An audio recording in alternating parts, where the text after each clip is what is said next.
معزز ناظرین و سامعین، السلام علیکم۔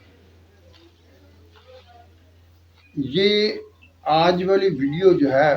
یہ بہت اہم ہے۔ اس میں ایک نقطہ آپ کے سامنے رکھنے لگا ہوں۔ اگر آپ نے اس پر غور کیا تو میں یہ سمجھتا ہوں کہ انشاءاللہ تعالی بہت سے مسائل آپ کے خود بخود حل ہو جائیں گے۔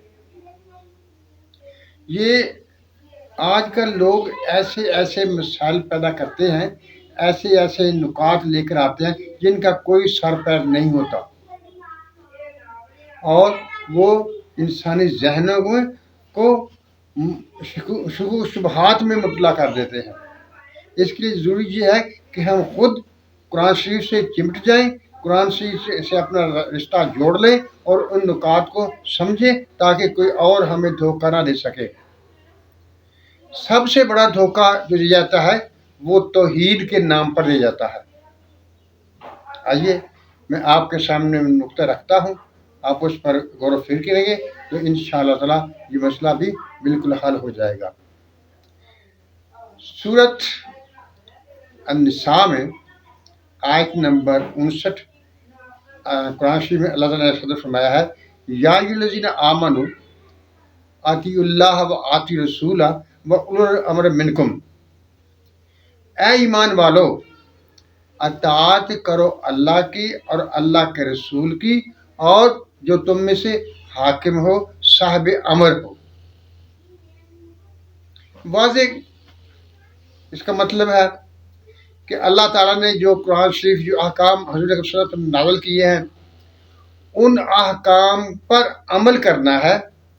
اور ان پر عمل رسول کی اطاعت ہوگی، اور اسی طرح سے جو ہم میں صاحب امر ہوگا اس کے احکام کو بھی ماننا ہے۔ لیکن آگے اولو الامر کے لیے آگے ایک شرط ہے، فَإِن تَنَازَعْتُمْ فِي شَيْءٍ فَرُدُّوهُ إِلَى اللَّهِ وَالرَّسُولِ، اگر تمہیں کسی مسئلے میں اولو الامر سے اختلاف ہو جائے تو اسے اللہ اور اس کے رسول کی طرف لوٹا دو، یعنی آپ قرآن شریف کی طرف لوٹ آؤ اور دیکھو کہ اس کے بارے میں اللہ تعالیٰ نے کیا ارشاد فرمایا ہے اور اللہ کے رسول نے اس کی کیا تشریح کی ہوئی ہے، مسئلہ حل ہو جائے گا۔ اور آج لوگ یہ کہتے ہیں کہ جو کچھ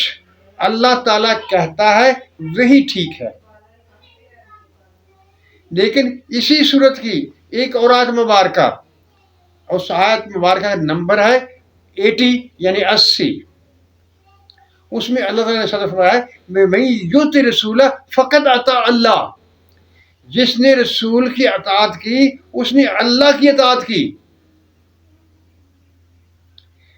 وَمَن یُطِعِ الرَّسُولَ فَقَدْ أَطَاعَ اللَّهَ، جس نے رسول کی اطاعت کی اس نے اللہ کی اطاعت کی۔ لیکن پورے قرآن شریف میں یہ کہیں بھی نہیں ہے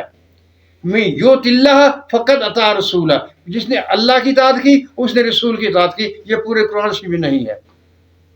اس میں کیا راز ہے، کیا نقطہ ہے؟ جبکہ آج ہر طرف اسی بات کو لے کے آتے ہیں، یہ قرآن شریف میں یہ نہیں ہے، قرآن شریف میں یہ نہیں ہے، قرآن شریف میں وہ نہیں ہے۔ بھائی قرآن شریف میں جو حضور اکرم صلی اللہ علیہ وسلم نے کہا ہے، جو بیان کیا ہوا ہے، وہی اللہ کی رضا ہے، وہی اللہ کی اطاعت ہے۔ تم رسول کی اطاعت کرو گے تو اللہ کی اطاعت شمار ہوگی، اگر رسول کی اطاعت نہیں کرو گے تو اللہ کی اطاعت نہیں ہوگی۔ جب ہم قرآن شریف کو پڑھتے ہیں تو ہماری ذمہ داری ہے کہ ہم قرآن شریف کو سمجھ کر پڑھیں، اس کے احکامات کو سمجھیں، ان کو دیکھیں، دوسرے احکام کے ساتھ موازنہ کریں، اور ان نکات جو اللہ تعالیٰ بیان کرنا چاہتا ہے ان کو سمجھیں۔ لیکن اس کے لیے شرط ہے کہ اس پر رسول کی مہر لگی ہوئی ہو، حضور اکرم صلی اللہ علیہ وسلم جو حکم دیا ہو، جو سمجھا، اس کے مطابق ہمیں اس پر عمل کرنا ہوگا۔ یعنی میں یہ نہیں کہوں گا کہ آپ احادیث مبارکہ سے قرآن کے احکام کو ثابت کریں، میں یہ کہنا چاہتا ہوں کہ آپ قرآن کو احادیث کی روشنی میں سمجھیں، یعنی افضلیت تو قرآن کو ہوگی، وہ کلام اللہ ہے، اللہ نے احکام نازل کیے ہیں، اور رسول صلی اللہ علیہ وسلم نے ان کی تشریح کی ہے، یعنی اللہ جل جلالہ کا جو امر آتا ہے وہ رسول پر آتا ہے اور رسول اس کی تشریح فرماتا ہے۔ اس کو ایک مثال کے لیے سمجھیے، آپ تصور کیجئے کہ سامنے امت بیٹھی ہوئی ہے اور امت کے سامنے رسول صلی اللہ علیہ وسلم کھڑے ہیں یا کوئی بھی رسول کھڑا ہے۔ میرے ان الفاظ کا مطلب کوئی بھی رسول کھڑا ہے کہ یہ نہیں ہے کہ حضور صلی اللہ علیہ وسلم کے بعد کوئی رسول آئے گا، میں جو پہلے گزر چکے ہیں رسول اور جو اللہ تعالیٰ نے کلام نازل کیا تھا میں اس کے ضمن میں یہ بات کی ہے، اور رسول امت کے سامنے کھڑا ہے، اللہ کا کلام ہے، نبی کی زبان سے ادا ہو رہا ہے۔ جب نبی اللہ کا کلام آپ کے سامنے بیان کرتا ہے تو وہ یہ کہتا ہے یہ کلام اللہ ہے، اور جب اس کی تشریح ہوتی ہے تو وہ نبی ارشاد فرماتا ہے یہ اس کا مقصد ہے۔ اسی لیے اللہ تعالیٰ نے قرآن میں یہ کہا من یؤتی رسول فقد اطاع اللہ، یہ نہیں کہا کہ من یؤتی اللہ فقد اطاع رسول، یعنی جس نے اللہ کی اطاعت کی اس نے رسول کی اطاعت کی، یہ نہیں کہا، یہ کہا من یؤتی رسول فقد اطاع اللہ۔